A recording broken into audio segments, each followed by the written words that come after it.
Hi, welcome to Makeup and Monarchies. I'm Tiffany. If you're new here, we go over medieval England and Scottish things, people, places, events. So I do that while I put my makeup on. And if this is something that is interest to you, please give me a subscribe and a like on the video. All the products that I use, I list down below. With that being said, let's get into it. Our sweet little Mary was born on December 8th of 1542 at Linlithgow Palace. I keep saying castle. Her parents were James V of Scotland and Mary de Guise. This was his French second wife. She was her father's only surviving legitimate child.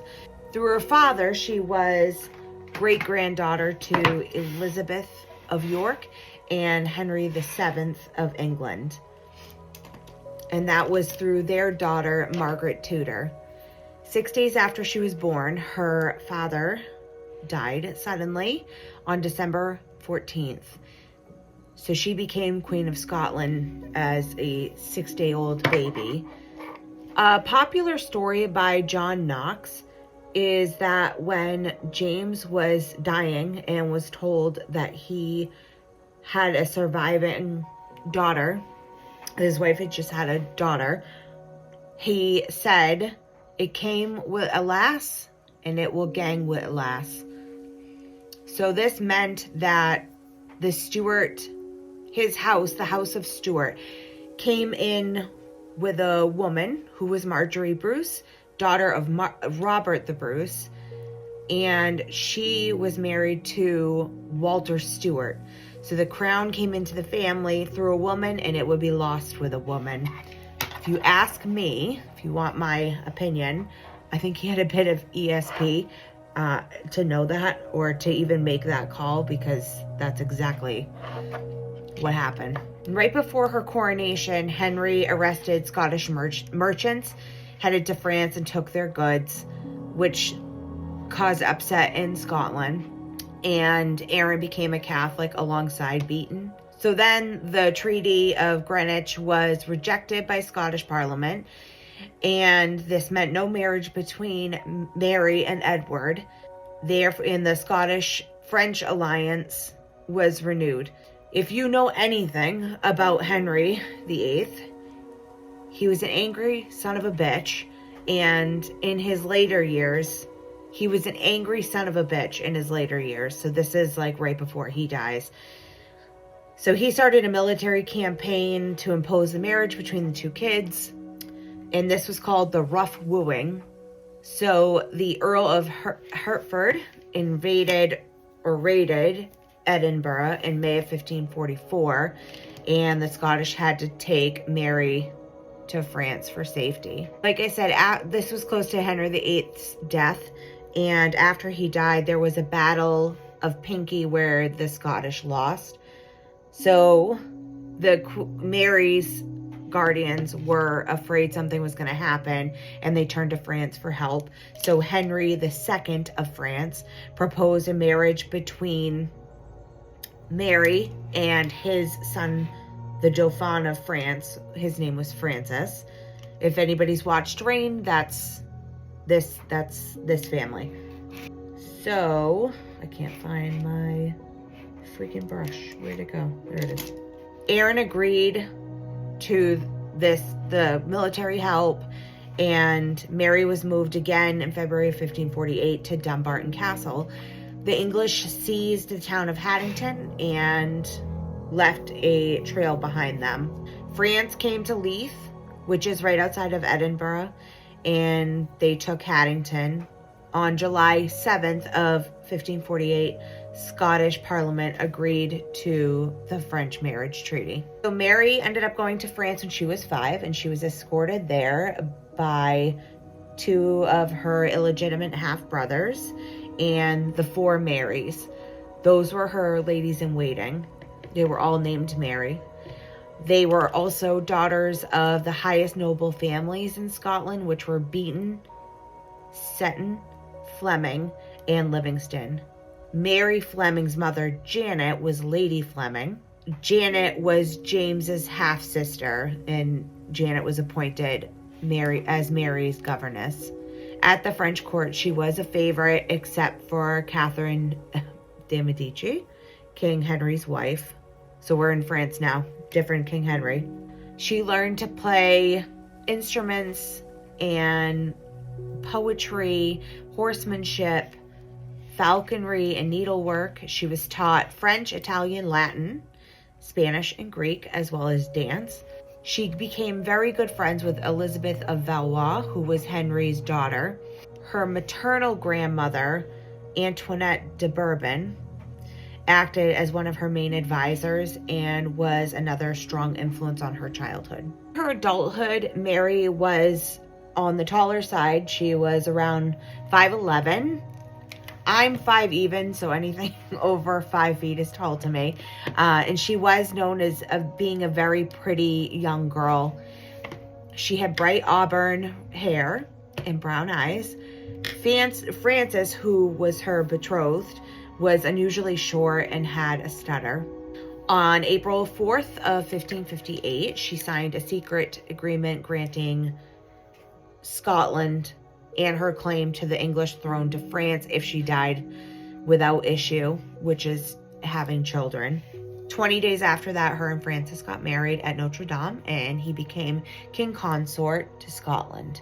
November of 1558, Mary I of England died, and she was succeeded by her younger half-sister, Elizabeth I. This was under Henry VIII's last will and testament. And his last will excluded the Stuarts from succeeding the English throne. At this point of time, England is in an absolute uproar over religion. Half the people were Protestant and half were Catholic. And because of this, a lot of people saw Elizabeth as illegitimate because she was Protestant. And that Mary Stuart was the rightful heir because she was Catholic. And again, she was descendant from Henry VII and Elizabeth of York.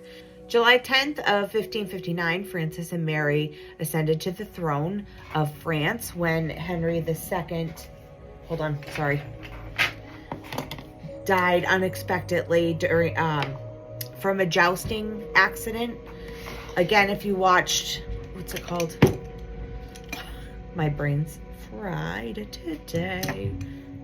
Rain, they kind of do that. They do that, but it's way more dramatic and gets ridiculous if you ask me. So 2 of Mary's uncles became dominant in French politics. I'm doing something a little different today with my eyes, so bear with me. I used to do this a lot, but so these were her uncles through her mother. Mary was now 16, Francis was 15. While this is happening in Scotland, we're going to go back up to Scotland for a second. Mary's mother was maintaining controls of the French troops, and the Protestant lords of congregation were rising in power. So these lords had invited English troops into Scotland to try and secure the Protestant religions. France could not send any more troops. And on June 11th of 1560, Mary's mother died, and the future on the old alliance was really pressing. The relations were really pressing. July 6th of 1560, the Treaty of Edinburgh was signed, and this removed, what the hell is that?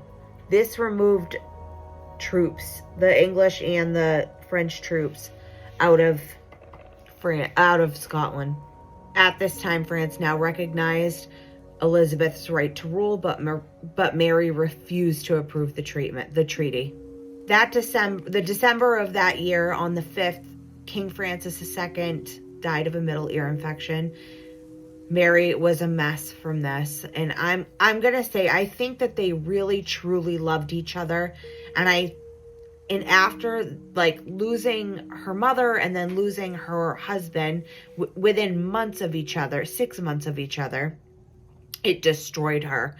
So she went back to live in Scotland 9 months after Francis died. She arrived in Leith on August 9th of 1561. And since she had lived in France since she was 5, she really didn't know what she was walking into. And was now in a religious upheaval. She was a devout Catholic. Her brother was a Protestant, her half-brother. James was a Protestant. So a Protestant reformer named John Knox began preaching against Mary. And, well, he preached against her for attending mass, dancing, and dressing too elaborately. So she called an audience with him to try and reprimand him, but it didn't work. So he ended up with charges against him for treason, but he was later acquitted and released. So Mary sent William Maitland down as an ambassador down to England to basically go to Elizabeth and say that Mary should be the heir presumptive to the English throne. Elizabeth refused this, but she did tell Maitland that she knew no one with a better claim than Mary. Late 1561, early 1562, there were arrangements made for the two queens to meet, but Elizabeth ended up canceling due to the Civil War in France. Mary was now in need of another husband and an heir to the Scottish throne. So her attention went to Europe royalty. Elizabeth suggested that Mary wed Robert Dudley, who was one of Elizabeth's favorite.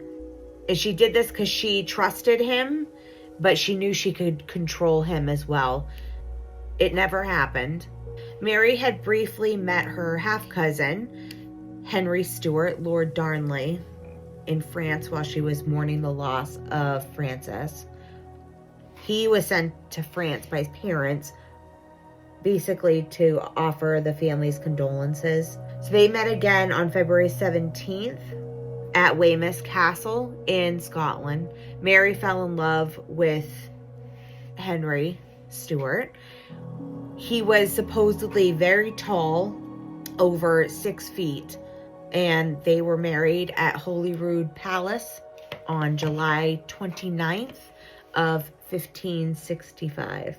Even though Mary was in love with Darnley, she didn't really take into the political aspects of their marriage, because any child that they had a really strong claim to the English throne, which pissed Elizabeth off, because now she's like, well, I'm screwed, right?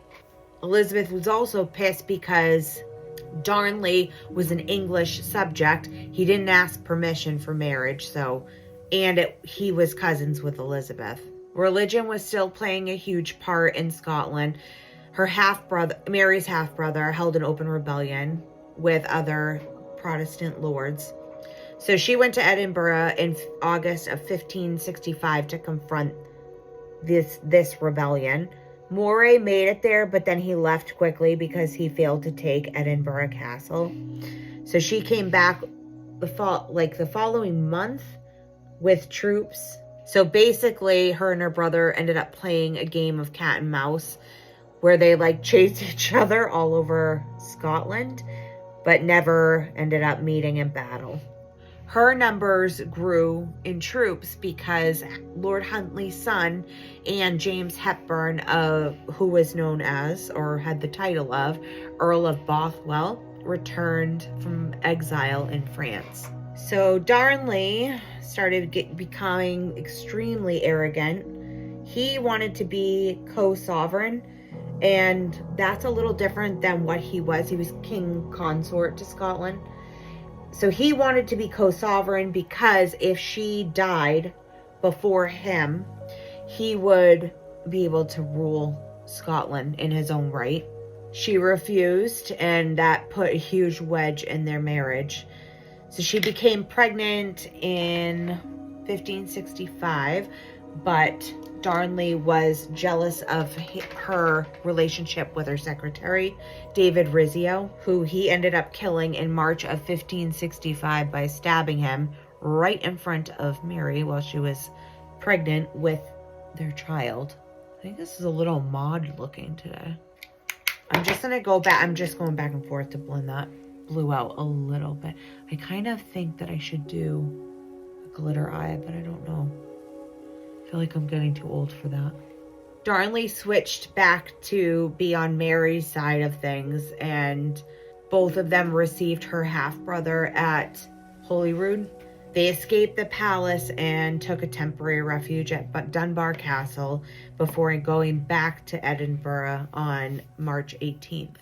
Mary and Darnley welcomed their son, James, on June 19th of 1566.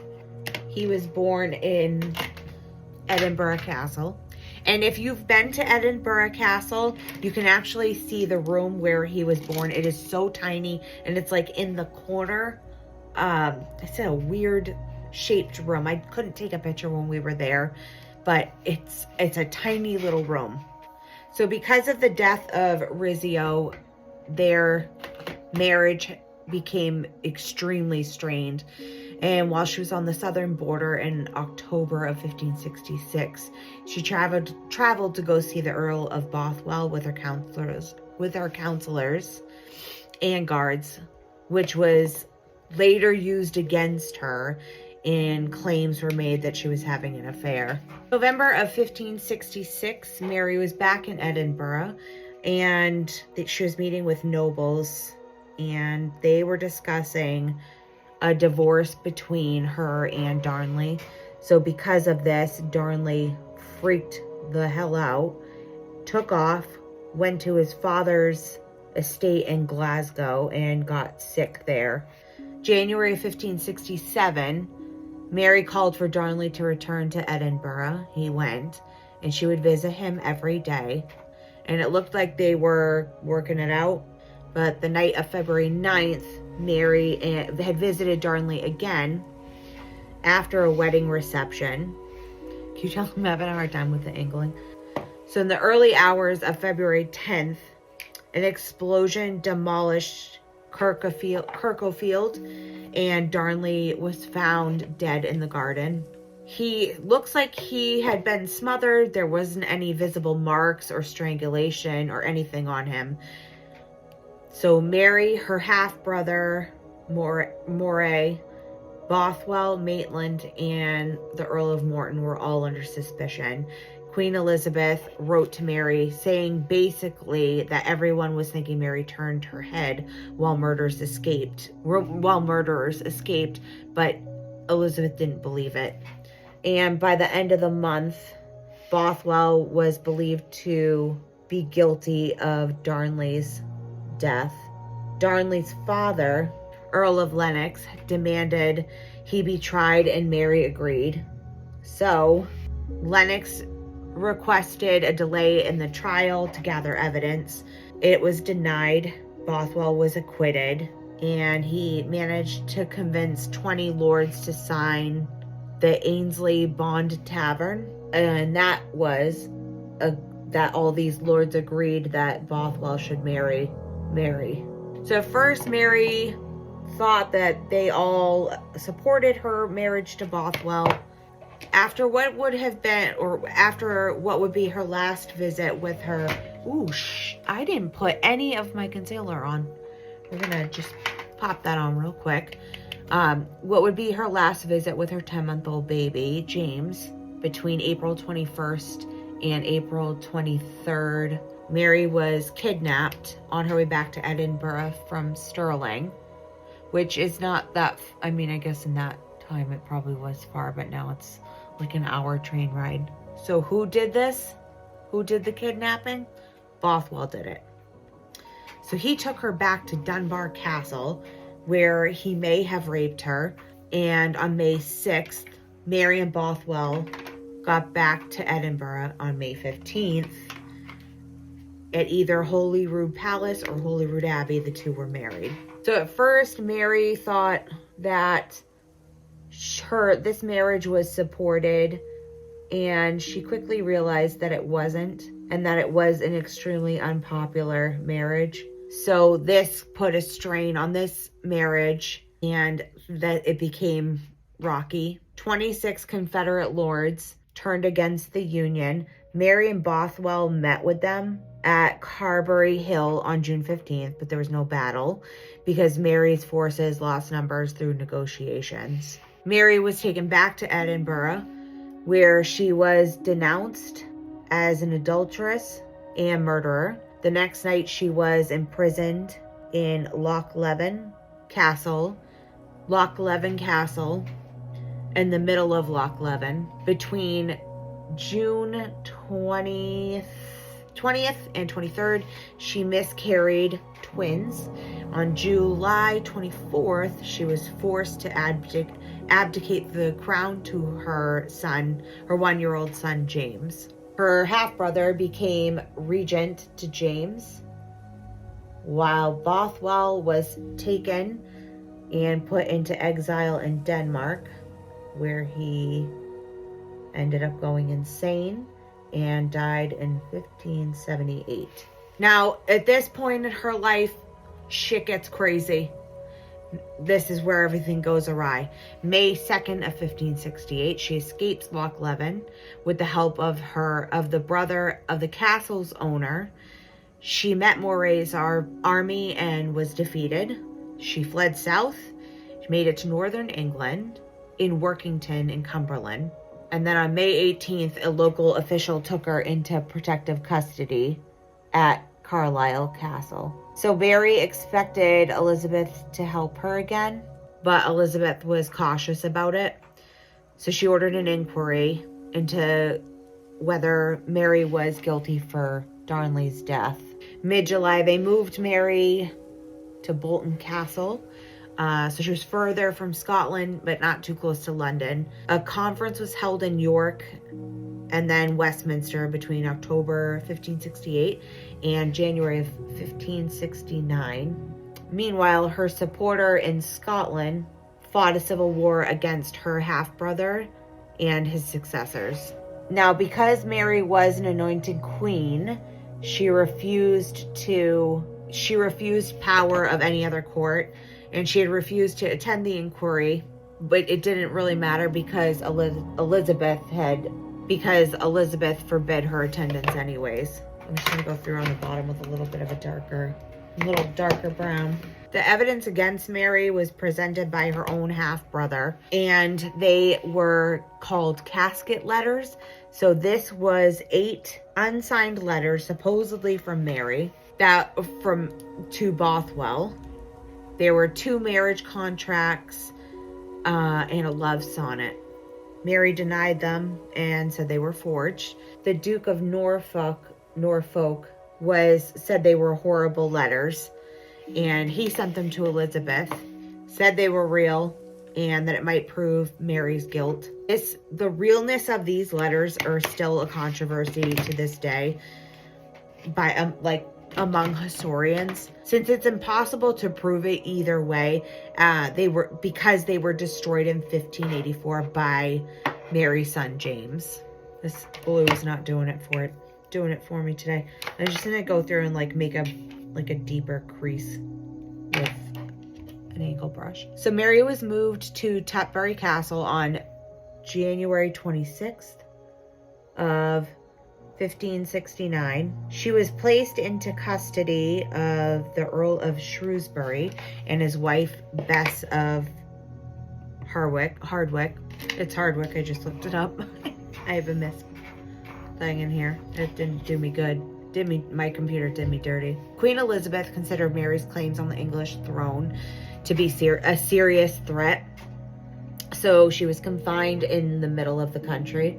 Mary was allowed her own personal staff. She was allowed outside under supervision, and she did spend 7 summers at the spa town of Buxton, and spent a lot of her time doing embroidery.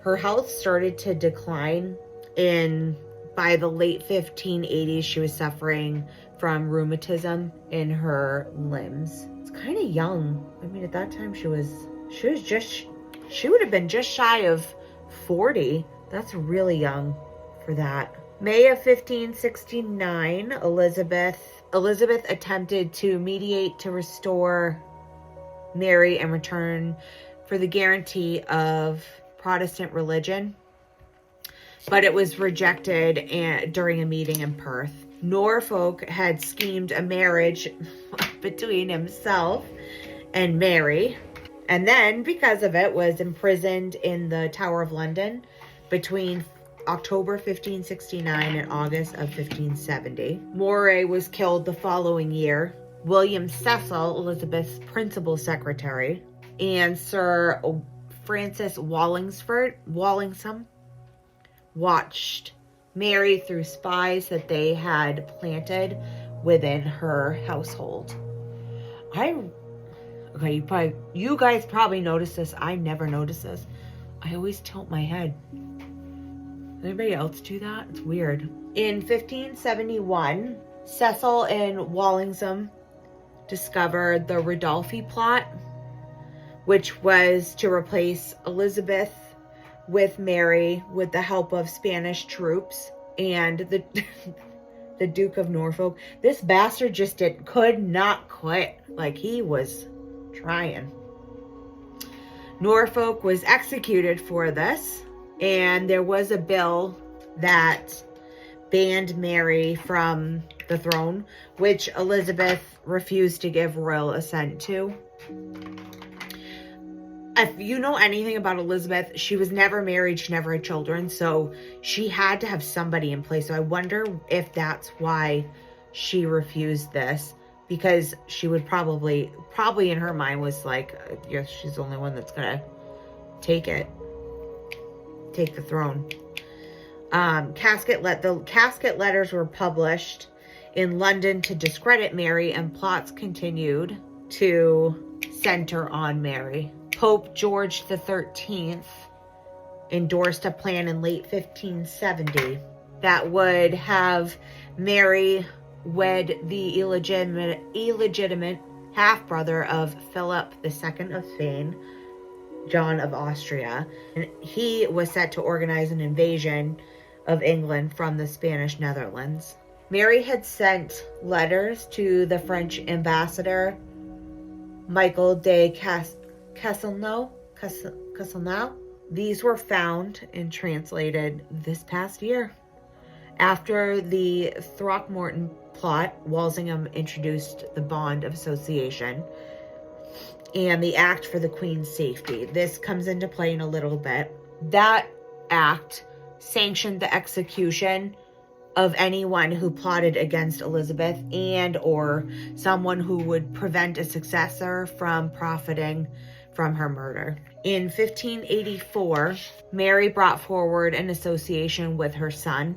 She proclaimed she was ready to stay in England and renounce the Pope's excommunication, also to retire and abandon her affection for the English throne. Mary offered to join a league against France and for Scotland an amnesty. She also agreed James should marry with Elizabeth's knowledge and that there shouldn't be any change in religion.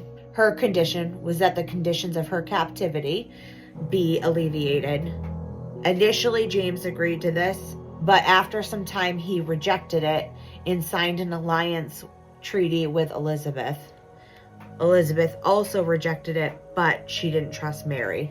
In February of 1585, William Parry was found guilty of plotting to kill Elizabeth without Mary's knowledge. Her agent, Thomas Morgan, was implicated. In April of that year, Mary was placed into a stricter custody, and at Christmas, she was moved to Hartley. Mary was still writing her damn letters, thinking they were safe when they weren't. I don't understand why people trusted other people with such, they're just naive. So the letters were not safe, and on August 11th of 1586, she was riding and was arrested, and she was taken now to Tidal Hall in Staffordshire. This was Walsingham. He arranged her letters to be smuggled out of Chartley. and they indicated Mary had sanctioned the attempted murder of Elizabeth. So she was then brought to I always have a hard time with this, Fotheringhay Castle. In October, she went to trial for treason under the Act of the Queen's Safety. She denied the charges and protested that she had been denied the chance to review the evidence and denied legal counsel. She also said that as a foreign anointed queen, she was never an English subject and should not be convicted of treason. And she had a point. That was not her country. She did not go by their rulings. So October 25th, she was found guilty and sentenced for execution. Elizabeth hesitated to order the execution. She was worried that the murder of an anointed queen set a bad precedent and was afraid of the consequences she was going to get from it. We're going to do this. What comes next? Well, so James formed an alliance, the son James formed an alliance with the Catholic and invaded England. So this, and then what comes next, makes me think why James became Elizabeth's successor. So February 1st of 1587, Elizabeth signed Mary's death warrant and gave it to William Davison, who was in the Privy Council.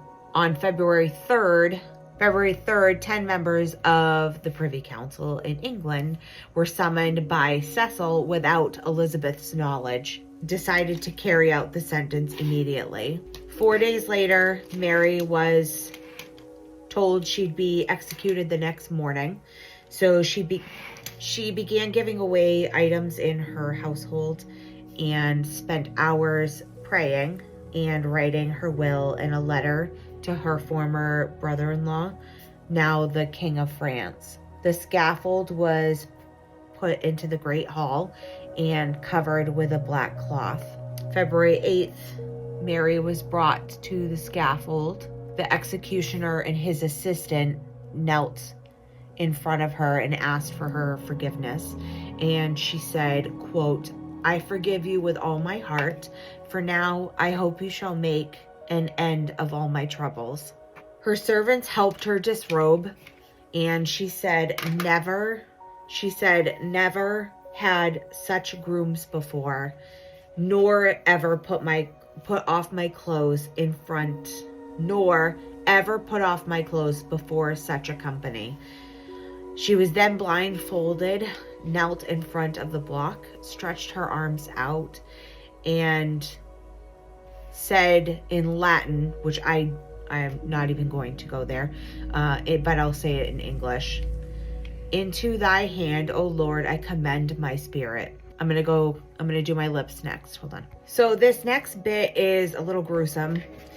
And if you have a weak stomach, skip forward a teeny bit until I give you the thumbs up, because we're going into her execution. So she was not beheaded with a single strike. The first missed her neck and got the back of her head. The second severed her neck, and the executioner had to cut through a small bit of muscle with an axe. He then held her head up and said, "God save the Queen." It was then that her head fell from the wig that was still in the auburn wig that was still in his grip. The wig covered short gray hair. The wig covered the short gray hair that she had. It was then that her small dog came out from hiding under her skirts. Okay, we're good now. So when Elizabeth found out, she was indignant and claimed Davison disobeyed her orders not to part with the warrant, and that the Privy Council had acted without her authority. Davison, I'm going to try and talk while I do this. Davison was arrested, thrown in the Tower of London, and then was found guilty of misprison, so he was released 19 months later. Talking and putting this on is really hard. Mary had requested to be buried in France. Elizabeth refused this, and her body was kept in a secure lead coffin until her burial in July of 1587. And it was during a Protestant service at Peterborough Cathedral. Her body was exhumed in 1621 by her son, now King James VI James VI of Scotland and the first of England, and he wanted her reinterred at Westminster Abbey, where she lays now, opposite the tomb of Queen Elizabeth I. So now I'm going to end my video with my fun facts that I do now. First is Mary was the first woman to rule Scotland in her own right. And my second one is she did not have a Scottish accent, mainly because she had been in France for so long. And she and Elizabeth never met in person. So those are my two fun facts. So that's it for today. I hope that you enjoyed this. I will have all the products I listed in the description down below. I think I'm going to do a get ready with me soon, because just to shoot the shit and talk about whatever and describe what I'm using for my makeup. If you like this video, please give it a thumbs up. If this is stuff that's up your alley, give me a subscribe to the channel, and I think that's it. So I hope you enjoyed. Thank you. Have a great day. Bye.